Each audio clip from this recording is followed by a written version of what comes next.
आप लोगों ने सभी ने फेडरलिज्म वर्ड तो सुना होगा।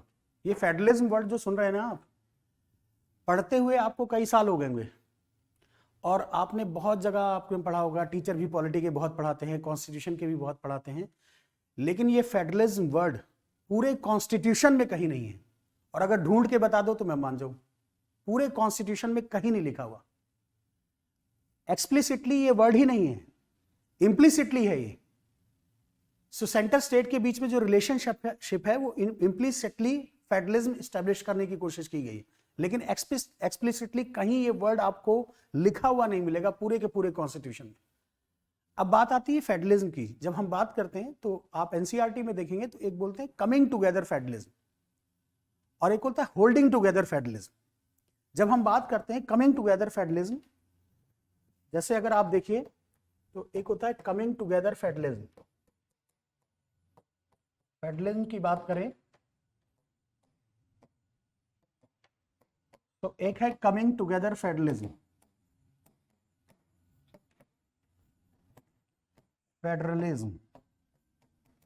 और दूसरा है holding together federalism.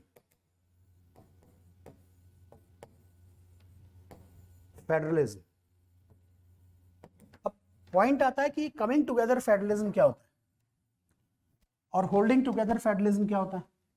Coming together federalism की जब हम बात करते हैं तो जैसे यूएसए का अगर हम फेडरलिज्म देखें तो वहां स्टेट्स क्या हैं, आपस में जुड़ी, उन्होंने यूनाइटेड स्टेट्स ऑफ अमेरिका बनाया। उनके यहां स्टेट्स को यूनियन से एग्जिट होने की का राइट है, राइट टू सिसीड जिसे बोलते हैं। सो कमिंग टुगेदर फेडरलिज्म आपको कहां मिलेगा, यूएसए में मिलेगा। लेकिन हमारे यहां क्या है, होल्डिंग टुगेदर फेडरलिज्म है। हमारे यहां सेंटर के पास ज्यादा पावर्स हैं और सेंटर स्टेट्स को होल्ड करके रखता है।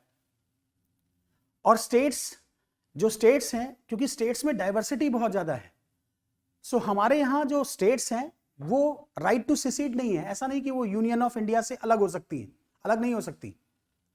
सो हमारे यूनियन को हम बोलते हैं indestructible union of destructible states. मतलब यूनियन नहीं टूट सकता लेकिन स्टेट्स टूट सकती है, ब्रेक हो सकती है। जैसे फॉर एग्जांपल मान लीजिए हमने क्या किया, बिहार से झारखंड को सेपरेट किया, हमने उत्तराखंड को यूपी से सेपरेट किया, हमने छत्तीसगढ़ को मध्य प्रदेश से सेपरेट किया, हमने तेलंगाना को आंध्र प्रदेश से सेपरेट किया। आंध्र प्रदेश पहले उसके दो टुकड़े किए तो एक तेलंगाना बन गया और एक आंध्र प्रदेश बन गया। सो हमारे यहां स्टेट्स डिस्ट्रक्टेबल हो सकती हैं, स्टेट को तोड़ा जा सकता है, लेकिन सेंटर क्या है, वो इनडिस्ट्रक्टेबल नेचर का है, सेंटर को ब्रेक नहीं किया जा सकता। राइट टू सिसीड नहीं है। कोई स्टेट अगर बोले कि नहीं नहीं मैं तो अलग देश बनना चाहता हूं तो ऐसा पॉसिबल नहीं है। सो हमारा जो फेडरलिज्म है वो क्या है, होल्डिंग टुगेदर फेडरलिज्म है।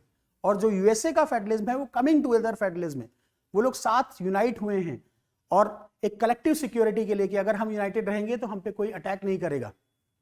सो basically they want to promote collective security. तो उनका जो फेडरलिज्म है, यूएसए का जो फेडरलिज्म है वो क्या है, आपका कमिंग टुगेदर फेडरलिज्म है। और जो हमारा फेडरलिज्म है वो क्या है, होल्डिंग टुगेदर फेडरलिज्म है। इंडियन फेडरलिज्म क्या है, होल्डिंग टुगेदर फेडरलिज्म है। और कमाल की बात यह है कि ये फेडरलिज्म वर्ड एक्सप्लिसिटली पूरे कॉन्स्टिट्यूशन में कहीं नहीं लिखा है। आपको शायद ये पहली बार पता चल रहा होगा और पढ़ते हुए आपको कई साल हो गए होंगे।